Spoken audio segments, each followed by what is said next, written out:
Hello and welcome back to Suchitra's Biology. Today we are going to discuss about the topic that is the cholera toxin signaling. So let's start.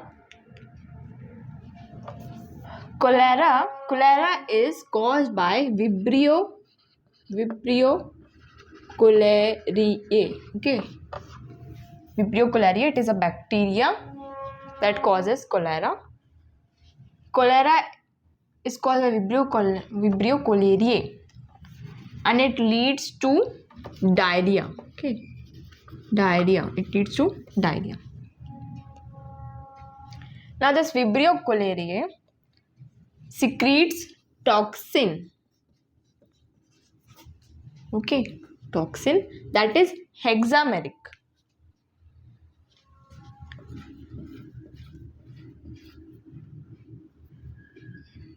Let me 1, 2, 3, 4, and 5. Okay, L. This is the subunit A, and these are subunit B. Okay, so this is hexameric 1, 2, 3, 4, 5, 6. This toxin is hexameric. It is also known as, this toxin is also known as enterotoxin. This infects the intestine. Okay, intestine. So it is known as enterotoxin. So let's see how this signaling occurs. This signaling basically explains how the diarrhea is caused when a person is infected by Vibrio cholerae. This was the toxin. This was the toxin. This was the hexameric toxin. This was A subunit and this was B subunit. Only the subunit A enters the intestine. Only subunit A. Okay. So this is the plasma membrane of intestine. Plasma membrane of intestine. Okay. This is lumen of intestine. Now only this A subunit enters the intestine, and as we know, the plasma membrane has various types of lipids, right? So there is a glycolipid present called ganglioside. Okay, this subunit A comes and binds over here. It basically acts as a receptor for the cholera toxin. So A comes and binds over here, and A will enter inside. Okay, enter the plasma membrane. Now we know here GPCR is present.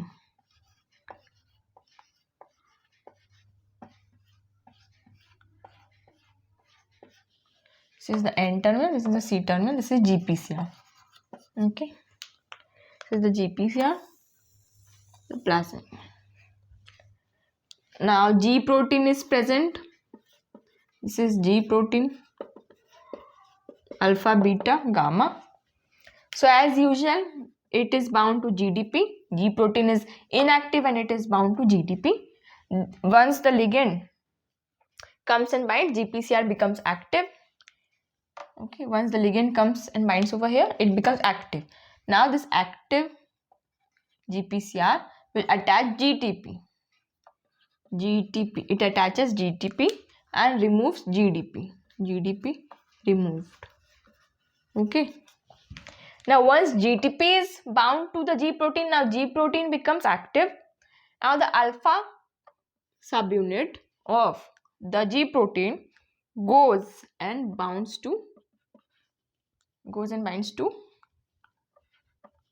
adenylate cyclase. Okay, adenylate cyclase. This is adenylate cyclase.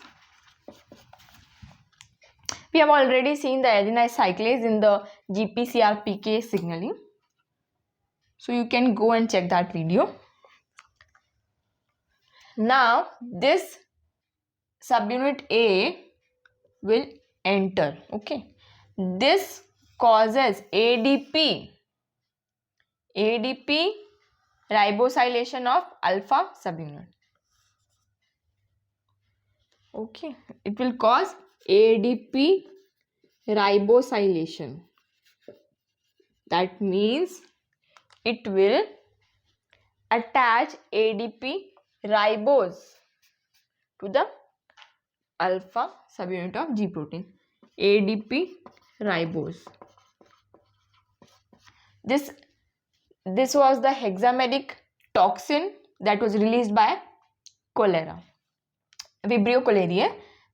The A subunit will enter the plasma membrane. It will cross the plasma membrane, okay, by the help of ganglioside present. It will enter, and this A subunit does ADP ribosylation of the alpha subunit of the G protein. Okay, this alpha subunit will get ADP ribosylated. That means ADP ribose is added to the alpha subunit. What it will lead to? Once the ADP ribose is added to the alpha subunit, it will lead to continuous activation of adenylate cyclase.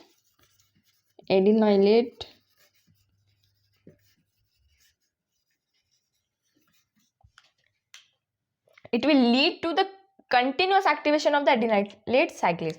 Means the adenylate cyclase will remain active throughout. Okay.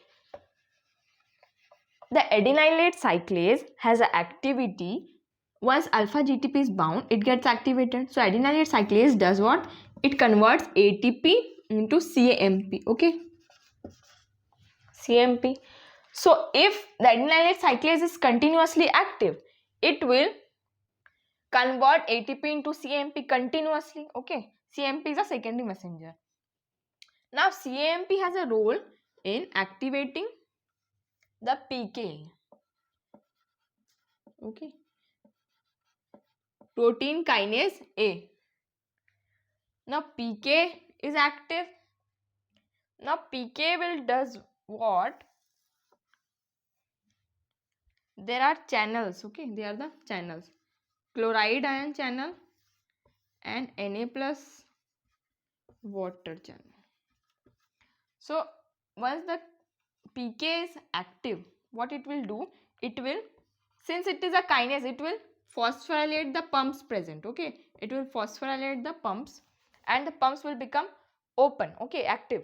So Na plus will be thrown out, H2O will leave the cell and chloride ions also move. So there is a exit of electrolytes, okay, and water, which leads to diarrhea, weakness. Okay, I will explain it once again what happened. This was the GPCR, ligand bound to it and it activated the G protein by binding GTP and removing GDP. Okay, this G protein will bind to the alpha subunit of G protein, comes and binds to the adenylate cyclase. Now adenylate cyclase has a role in converting ATP into CAMP. Okay, this is the usual thing. But if Vibrio cholerae enters the body, it will secrete its enterotoxin, which is of subunit A and B, but only subunit A will enter the cell or the plasma membrane, okay, through ganglioside present on the plasma membrane of the intestine. Now this subunit A does ADP ribosylation of the alpha subunit of G proteins. If it is ADP ribosylated, means ADP ribose is added to the alpha subunit. If it occurs, it will lead to the continuous activation of the adenylate cyclase and there will be continuous formation of CAMP from ATP. Now this CAMP has a role of activating the PK. Now it will continuously activate PK. As PK is continuously activated, it will lead to phosphorylation of the chloride and sodium pumps on the plasma membrane. Protein kinase A is a kinase, that it means it will add a phosphate group.